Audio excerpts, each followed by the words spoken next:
السلام علیکم ورحمۃ اللہ وبرکاتہ۔ نماز جنازہ جوتے چپل پہن کر پڑھنا،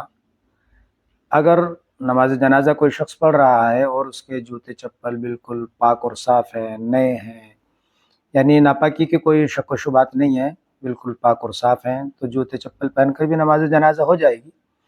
لیکن سب سے بہتر یہ ہے کہ جب زمین اللہ تعالیٰ نے پاک بنائی ہے اور آپ کو یقین ہے کہ زمین بالکل پاک اور صاف ہے، تو ان جوتوں کو بالکل الگ اتار دینا چاہیے اور زمین پر کھڑے ہو کر کے نماز ادا کرنی چاہیے۔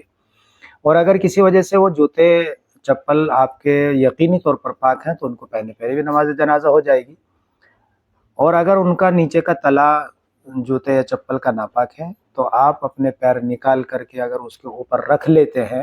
جوتے چپل کے اوپر، تو پھر وہ نماز جنازہ درست ہو جائے گی۔ لیکن اگر ان کو پہنے اور ان کا تلا ناپاک ہے اور جوتے چپل پہنے ہوئے ہیں اور پھر نماز جنازہ ادا کر رہے ہیں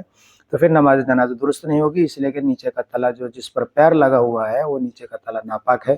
اس لیے اس کے لیے ضروری ہے کہ ان جوتے چپلوں کو نکال دے اور الگ رکھ دے اور زمین پر کھڑے ہو کر کے، جو اللہ تعالیٰ نے زمین پاک بنائی ہے اس پر کھڑے ہو کر کے نماز جنازہ پڑھے۔ اگر زمین کے ناپاک ہونے میں شک و شبہات ہے کہ زمین ناپاک ہے یا کسی طرح نظر آ رہا ہے،